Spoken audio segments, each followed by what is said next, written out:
Slick back. No, slick back. That's what I said. Slick back. No, nigga, I'm a pimp named Slick back. Pimp named Slick back. Pimp named Slick back. Nigga, are you deaf? I'm a pimp named Slick. Baiklah, saya akan menjelaskan tentang metode simplex. Metode simplex merupakan salah satu bentuk penyelesaian masalah pemrograman linear berdasarkan manipulasi aljabar yang dikembangkan oleh Georgi Bidenchik pada tahun 1947. Adapun algoritma simplex di dalam penyelesaian menggunakan metode simplex. Yang pertama, mengubah masalah program linear ke bentuk kanonik. Yang kedua, menentukan penyelesaian visible basis awal atau susun tabel awal. Yang ketiga, cek optimalitas. Yang keempat, menentukan variabel non basis yang masuk menjadi variabel basis dan variabel basis yang keluar menjadi variabel non basis. Dan kelima, menyusun tabel baru dan kembali ke langkah 3 jika solusi atau penyelesaian belum optimal. Nah, sekarang kita masuk ke permasalahan. Cafe Rahayu adalah salah satu tenan foodcourt yang berlokasi di Grand Kawanwas City Walik, Manado yang menjual beragam makanan dan cemilan dengan menu terfavorit adalah tuna bakar spicy dan rempeyek.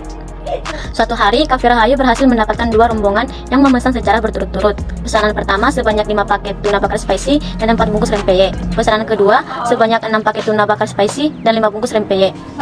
Dalam sehari, keuntungan penjualan untuk paket tuna bakar spicy adalah 150.000 dan untuk rempeyek adalah 40.000. Jika target penjualan menu terfavorit yang harus terjual dalam sehari maksimal 20 paket tuna bakar spicy dan maksimal 5 bungkus rempeyek, maka hitunglah maksimal anggaran sebagai modal penjualan yang dikeluarkan oleh Cafe Rahayu. Nah, pertama kita ubah dalam tabel matematika seperti ini agar kita lebih mudah memahami bentuk fungsi kendala. Nah, kita masuk ke solusi. Fungsi tujuan, kita maksimumkan Z sama dengan 150.000 X1 ditambah 40.000 X2. Kendala pertamanya 5X1 ditambah 4X2 kurang dari sama dengan 20. Kendala yang kedua 6X1 ditambah 5X2 kurang dari sama dengan 15. X1, X2 lebih besar sama dengan 0. Kemudian kita ubah ke dalam bentuk kanonik. Fungsi tujuan, maksimumkan Z sama dengan 150.000 X1 ditambah 40.000 X2. Perhatikan di sini ada tambahan variabel slack yaitu 0S1 ditambah 0S2.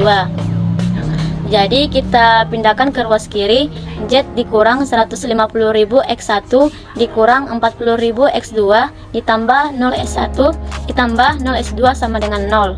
Jadi kendala pertama yaitu 5X1 ditambah 4X2 ditambah S1 sama dengan 20. Kendala kedua 6X1 ditambah 5X2 ditambah S2 sama dengan 15. Nah, kita perhatikan di sini ada tambahan variabel slack yaitu S1 S2. Perhatikan fungsi kendalanya. Di situ kan ada tanda kurang sama dengan. Karena kurang dari sama dengan, maka kita akan menambahkan kekurangannya dengan menambahkan variabel slack yaitu X1, X2, S1, S2 lebih besar sama dengan 0. Nah, selanjutnya kita masuk ke iterasi 1, di mana nilai fungsi tujuan dan kendala yang kita dapatkan tadi kita isi ke dalam tabel awal untuk mencari VAB atau penyelesaian visible basis. Kan tadi permasalahannya adalah memaksimumkan, maka kita melihat Z-nya. Cari yang paling negatif atau paling kecil, yaitu terletak pada kolom X1. X1 yang dimana X1-nya adalah min 150.000. Kolom 1 ini adalah kolom pivot yang nantinya akan masuk basis. Kemudian kita akan mencari basis pivot atau yang akan keluar basis menggunakan baris rasio. Seperti ini baris rasio. Perhitungannya dapat kita lihat bahwa 2,5 adalah nilai positif terkecil. Nah, disitu kan 2,5 terletak di S2, sehingga baris S2 akan menjadi baris pivot dan keluar basis. Nah, angka 6 ini adalah elemen pivotnya. Selanjutnya akan dijelaskan oleh teman saya. Baiklah, di sini saya akan melanjutkan yang dijelaskan oleh teman saya tadi. Nah, di sini saya akan menggunakan cara operasi baris elementer untuk mengubah nilai elemen pivotnya menjadi 1 dan bagian atas elemen pivotnya menjadi 0. Dan 6 kita ubah menjadi 1 dengan cara mengganti baris S2 dengan baris X1. Baris baru X1 sama dengan baris S2 per elemen pivotnya. Perhitungannya seperti ini. Sehingga kita dapatkan nilai X1 barunya, yaitu 0, 1, 5 per 6, 0, 1 per 6, dan 5 per 2.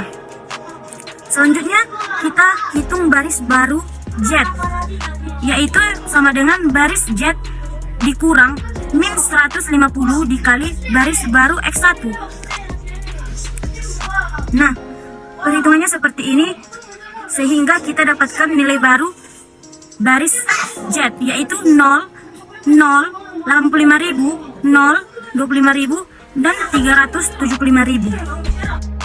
Nah, yang ketiga yaitu baris baru X1 sama dengan baris X1 dikurang 5 dikali baris baru X1, sehingga perhitungannya yaitu hasilnya 0, 0, min 1 per 6, 1, min 5 per 6, dan 15 per 2. Kemudian susun tabel baru, kemudian cek sudah optimal atau belum. Nah, ini dia tabel barunya. Kita lihat di sini, perhatikan lagi masalahnya yang sedang kita selesaikan. Di sini kita memaksimumkan, jadi kita perhatikan nilai-nilainya, nilai Z apakah sudah positif atau apakah sudah positif semuanya. Nah, ternyata semua sudah positif, maka penyelesaiannya sudah optimal dan solusinya sudah optimal. Maka kita berhenti di literasi 1. Jadi dapat kita simpulkan bahwa maksimal anggaran sebagai modal penjualan yang harus dikeluarkan di Cafe Rahayu adalah Rp375.000. Nah, sekarang akan dilanjutkan oleh teman saya. Selanjutnya saya akan menjelaskan tentang dualitas. Tahapan-tahapannya yaitu ada 4. Yang pertama yaitu variabel dual merupakan kendala primal dan variabel primal merupakan variabel dual. Yang kedua yaitu perhatikan sisi kanan kendala primal menyediakan koefisien fungsi objektif dual. Tahap yang ketiga kita melakukan transpose tabel prima. Tahap yang keempat kita mengikuti aturan konstruksi. Bagaimana hasil aturan mengkonstruksi dalam dualitas? Nah, di sini ada tabel-tabel untuk melakukan konstruksi dualitas, di mana jika fungsi tujuannya memaksimumkan, maka dalam bentuk dual, fungsi tujuannya menjadi meminimumkan, dan tipe kendalanya lebih dari sama dengan serta tanda variabelnya unrestricted. Jika dalam bentuk aslinya atau bentuk primanya meminimumkan, maka bentuk dualnya akan menjadi memaksimumkan dengan tipe kendala kurang dari sama dengan dan tanda variabelnya unrestricted.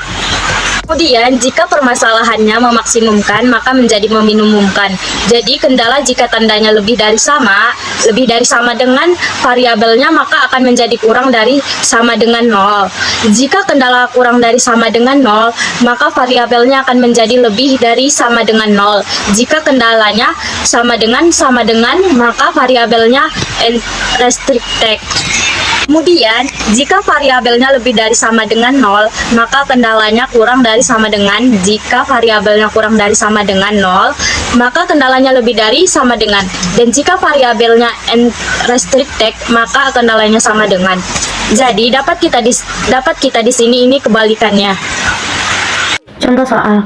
Fungsi tujuan memaksimumkan Z sama dengan 150.000 X1 ditambah 40.000 X2. Kendala yang pertama 5X1 ditambah 4X2 kurang dari 20. Kendala yang kedua 6X1 ditambah 5X2 kurang dari 15. Maka X1, X2 lebih besar sama dengan 0. Berikut kita akan masuk pada penyelesaiannya. Kita ubah ke dalam bentuk kanonik, jadi tabel primalnya seperti ini, di mana bentuk awal primalnya ada pada tabel bagian kiri dan tabel bentuk baku primal ada pada bagian tengah. Dan kemudian kita juga mendapatkan tabel variabel dual. Variabel dual ini bisa kita dapatkan dengan cara memperhatikan jumlah kendala yang ada. Bentuk primalnya sama dengan memaksimumkan Z sama dengan 150.000 X1 tambah 40.000 X2. Kendala yang pertama 5X1 ditambah 4X2 kurang dari 20, dan kendala yang kedua 6X1 ditambah 5X2 kurang dari 15. Maka X1, X2 lebih besar dari 0. Berikut kita masuk ke dalam bentuk baku primal. Bentuknya menjadi maksimum Z sama dengan 150.000 X1 tambah 40.000 X2 tambah 0X3. Kenapa ada pertambahan 0X3 di sini? Karena pada fungsi kendala yang bentuk sebelumnya ubah ke bentuk kanonik adalah kurang lebih sama dengan. Jadi kita tambahkan untuk melengkapi kekurangan yang ada. Jadi kendala yang pertama 5x1 tambah 4x2 tambah x3 kurang dari 20. Kendala yang kedua 6x1 ditambah 5x2 tambah x3 kurang dari 15. x1 x2 lebih besar sama dengan 0. Kemudian kita mencari bentuk dualnya dan permasalahan dualnya. Perhatikan sebelumnya fungsinya adalah memaksimumkan. Seperti aturan konstruksi tadi, jika memaksimumkan maka fungsi tujuannya akan meminimumkan. Jadi meminimumkan sama dengan 20y1 tambah 15y2. Ini kita dapatkan dari sisi kanan dari kendala. Kemudian kita masuk ke kendala yang pertama. 5y1 ditambah 6y2 lebih besar sama dengan 150.000. 4y1 ditambah 5y2 lebih besar sama dengan 40.000. y1 lebih besar sama dengan 0, y2 lebih besar sama dengan 0. Kemudian kita akan mencari solusi optimal dual. Kita ambil tabel optimal dari penyelesaian metode simplex yang udah kita kerjakan tadi. Kita perhatikan bagian Z pada S1 dan S2 sehingga kita peroleh nilai optimal Y1 sama dengan 0, Y2 sama dengan 25.000.